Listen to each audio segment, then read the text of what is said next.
आपल्या राज्याचे मुख्यमंत्री श्री देवेंद्र फडणवीस साहेबांनी अर्थसंकल्प मांडताना एक शेतकऱ्यांबद्दल महत्त्वाची घोषणा केली आहे, ती म्हणजे कर्जमाफी। या कर्जमाफी योजनेला पुण्यश्लोक अहिल्यादेवी होळकर योजना असं नाव देण्यात आलेलं आहे। ही घोषणा करताना मुख्यमंत्री महोदयांनी असं स्पष्ट सांगितलेले आहे की शेतकऱ्यांना 2 लाख रुपयापर्यंतची कर्जमाफी दिली जाणार आहे। मग या कर्जमाफी योजनेमध्ये कोणत्या शेतकऱ्यांची कर्जमाफी होणार आहे किंवा कोणते शेतकरी या योजनेसाठी अपात्र असणार आहे, या सर्व गोष्टींची माहिती आपण आजच्या व्हिडिओमध्ये घेणार आहोत। त्याचबरोबर आपल्या मुख्यमंत्री महोदयांनी ज्यावेळी कर्जमाफीची घोषणा केली त्यावेळी त्यांनी असं स्पष्ट केले की 2 लाख रुपयापर्यंतची कर्जमाफी ही पात्र शेतकऱ्यांना होणार आहे। त्यामुळे हे पात्र शेतकरी कोण असणार आहेत याबाबतही बऱ्याच लोकांकडून, बऱ्याच शेतकऱ्यांकडून शंका व्यक्त केली जात आहे। त्यामुळे या सर्व गोष्टींची माहिती आपण आजच्या व्हिडिओमध्ये घेणार आहोत। तर नमस्कार शेतकरी बांधवांनो, मी प्रमोद आणि तुम्ही पाहताय माझा सातबारा। पात्र शेतकऱ्यांना 2 लाख रुपयापर्यंत कर्जमाफी देणारी पुण्यश्लोक अहिल्यादेवी होळकर शेतकरी कर्जमाफी योजना मी आज जाहीर करत आहे। व्हिडिओच्या सुरुवातीला आपण कर्जाचे 2 प्रकार समजून घेऊयात की बँकांद्वारे शेतकऱ्यांना या 2 प्रकारची कर्ज दिली जातात, एक पीक कर्ज आणि दुसरं टर्म लोन। आता पीक कर्ज म्हणजे काय, तर पीक कर्ज आपल्या शेतीच्या कामांसाठी जसे की बियाणं, कीटकनाशक किंवा शेतीच्या वेगवेगळ्या निविष्ठा खरेदी करण्यासाठी बँकांकडून 1 वर्षाकरिता हे पीक कर्ज दिलं जातं। म्हणजेच काय, तर पीक कर्ज घेतल्यापासून बरोबर 1 वर्षाच्या कालावधीमध्ये त्या कर्जाची परतफेड शेतकऱ्यांना करावी लागणार आहे। यानंतर दुसऱ्या प्रकारचे कर्ज म्हणजे टर्म लोन। हे टर्म लोन बँकांकडून शेतकऱ्यांसाठी मध्यम ते दीर्घ कालावधीसाठी देण्यात येतं। म्हणजेच 3 वर्षापासून 7 वर्ष हा कर्ज परतफेड करण्याचा कालावधी असू शकतो। हे कर्ज मुख्यतः शेतकऱ्यांना वेगवेगळी यंत्र खरेदी करण्यासाठी जसे की ट्रॅक्टर, मळणी मशीन अशी वेगवेगळी यंत्र खरेदी करण्यासाठी दिलं जातं। त्याचबरोबर शेतीचा विकास करण्यासाठी जसे की विहीर खोदकाम करण्यासाठी किंवा इतर काही कारणासाठी दिलं जाऊ शकतं। आणि या कर्जाची परतफेड कमीत कमी 3 वर्षापासून ते 7 वर्षापर्यंत या कालावधीमध्ये करणं गरजेचं असतं। आता या कर्जमाफी योजनेमधून फक्त पीक कर्जच माफ होणार आहे, ही शेतकऱ्यांनी महत्वाचं इथं समजून घ्यायचं आहे। जर तुम्ही कर्ज काढलेलं आहे तर ते नेमकं पीक कर्ज आहे की ते टर्म लोन आहे हे पाहणं गरजेचं असणार आहे। जर तुम्ही पीक कर्ज काढलेला असेल तर तुमचं 2 लाख रुपयापर्यंतचं पीक कर्ज या योजनेमधून माफ होऊ शकतं। जर आपण टर्म लोनद्वारे कर्ज काढलेला असेल तर मात्र आपलं कर्ज हे माफ होणार नाही, ही शेतकऱ्यांनी इथं नोंद घ्यायची आहे। यानंतरची पुढील अट म्हणजे आपलं कर्ज 30 सप्टेंबर 2025 पर्यंत जर थकबाकी असेल तर आपणास 2 लाख रुपयाची कर्जमाफी मिळू शकते। आता 30 सप्टेंबर 2025 रोजी थकबाकी म्हणजे काय, तर त्याच्या अगोदर 1 वर्ष आपण जर कर्ज काढला असेल आणि त्या कर्जाची जर परतफेड आपण केलेली नसेल तर आपलं हे कर्ज थकीत ग्राह्य धरलं जातं। म्हणजेच काय, तर मी आज पीक कर्ज काढलं त्याचा कालावधी किती असणार आहे, तर 1 वर्षाचा कालावधी असणार आहे। 1 वर्षभरात माझ्या शेतीच्या अपेक्षित उत्पादन न दिल्यामुळे जर मी ते कर्जाची परतफेड करू शकलो नाही तर पुढच्या वर्षी त्याच्यानंतर 1 वर्ष पूर्ण झाल्यानंतर ते पीक कर्ज थकीत धरलं जाणार आहे। म्हणजेच 30 सप्टेंबर 2025 ही इथं अतिशय महत्वाची तारीख आहे। 30 सप्टेंबर 2025 पर्यंत असणारी थकीत कर्ज त्यांना 2 लाख रुपये कर्जमाफी दिली जाणार आहे। म्हणजेच 1 ऑक्टोबर 2025 ला जरी तुमचा कर्ज थकीत झाला असेल तरी ते कर्जमाफीमध्ये ग्राह्य धरलं जाणार नाही।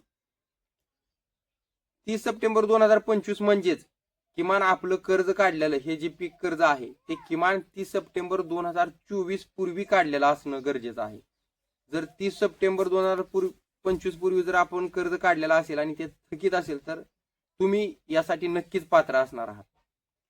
या सर्व गोष्टींबरोबर जर आपण 30 सप्टेंबर 2024 पूर्वी कर्ज काढलं परंतु नियमितपणे तुम्ही जर कर्जाची परतफेड करत असाल तर शासनाकडून प्रोत्साहनपर 50,000 रुपये एवढ्या रकमेची अनुदान आपल्याला दिलं जाणार आहे. मग आता हे 50,000 रुपये कोण कोणाला मिळणार आहे? एखाद्याने असंही केलं असेल की 2022 पासून दरवर्षी पीक कर्ज काढलं जातं आणि दर वर्षानंतर त्याची परतफेड केली जाते. असे दरवर्षी करणाऱ्या शेतकऱ्यांनी 50,000 रुपये प्रोत्साहनपर मिळणार आहे.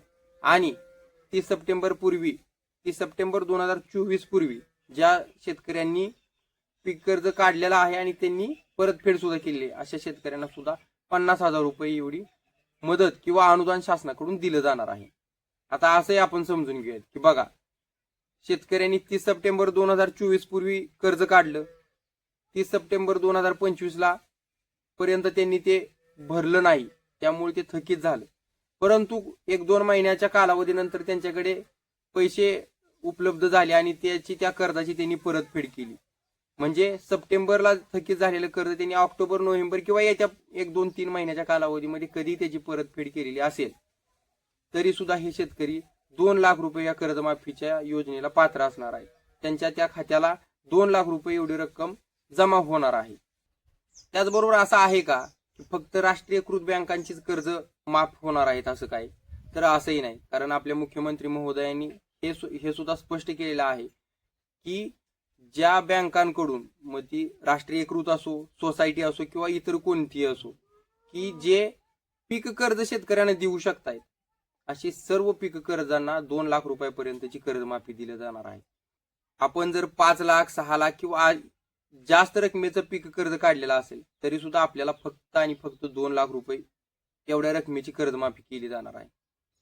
या योजनेची घोषणा करताना आपल्या मुख्यमंत्री महोदयांनी असा उल्लेख केला की 30 सप्टेंबर 2025 रोजी 25 पर्यंत ज्या शेतकऱ्यांचे थकीत कर्ज असणार आहेत अशा पात्र शेतकऱ्यांना कर्जमाफी दिली जाणार आहे.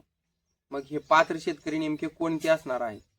या पात्र शेतकऱ्यांमध्ये येत्या कालावधीमध्ये काय बदल, नवीन अटी ऍड केल्या जाणार का, काही नियम बदलले जाणार का, ते सुद्धा येत्या कालावधीमध्ये पाहणं गरजेचं असणार आहे. कारण जर वेगवेगळे नियम या आधारे लावले जातील तर यामध्ये अजून शेतकरी संख्या, जे कर्जमाफी होणार आहे अशा शेतकऱ्यांची संख्या सुद्धा घटत जाणार आहे. मग येत्या कालावधीमध्ये असं सुद्धा मानलं जाते की ज्या शेतकऱ्यांच्या नावावर 4 चाकी आहे किंवा सरकारी नोकरीमध्ये असणारी जर शेतकरी असेल तर त्यांची सुद्धा यातून कर्जमाफी योजनेतून असे शेतकरी वगळले जाणार आहेत, अशी काही मतं आहेत. एक समिती गठीत करण्यात आलेली आहे. या समितीच्या निर्णयाद्वारे यामध्ये कोणते निकष लावले जाणार आहेत हे सुद्धा पाहणं गरजेचं असणार आहे. त्याचबरोबर बँकांकडून लाभार्थ्यांची यादी, पीक कर्ज घेणाऱ्या लोकांची, थकीत असणाऱ्या लाभार्थ्यांची किंवा नियमित कर्जफेड करणाऱ्या लोकांची यादी पुढे पाठवण्यात आलेली आहे. त्यामुळे येत्या 20 ते 25 दिवसांमध्ये याबद्दल निर्णय घेतला जाणार आहे. मग आलेल्या समितीच्या माहितीच्या द्वारे कशा पद्धतीनं नवीन निकष लागू करण्यात येतील हेही पाहिलं जाईल. त्याचबरोबर शेतकऱ्यांनी इथे एक नोंद घ्यायची आहे की कर्जमाफी योजनेचा जर आपणास लाभ घ्यायचा असेल तर आपली ॲग्रिस्टॅक अंतर्गत फार्मर आयडी आपण काढलेला असणं गरजेचं आहे. जर आपला फार्मर आयडी अद्यापर्यंत आपण काढलेला नसेल तर त्वरित सर्व शेतकऱ्यांनी फार्मर आयडी काढून घ्यावा, जेणेकरून आपल्याला येणाऱ्या कर्जमाफीमध्ये कोणतीही बाधा येणार नाही. या व्हिडिओमधील माहिती आपणास कशी वाटली आम्हाला कमेंट लिहून कळवा. त्याचबरोबर मी सांगितलेल्या निकषांप्रमाणे पात्र आहात की अपात्र आहात हे आम्हाला कमेंटमध्ये कळवा. आणि अशाच नवनवीन माहितीसाठी आपल्या चॅनलला नक्की सबस्क्राईब करा. तुर्तास आपण थांबूयात. धन्यवाद.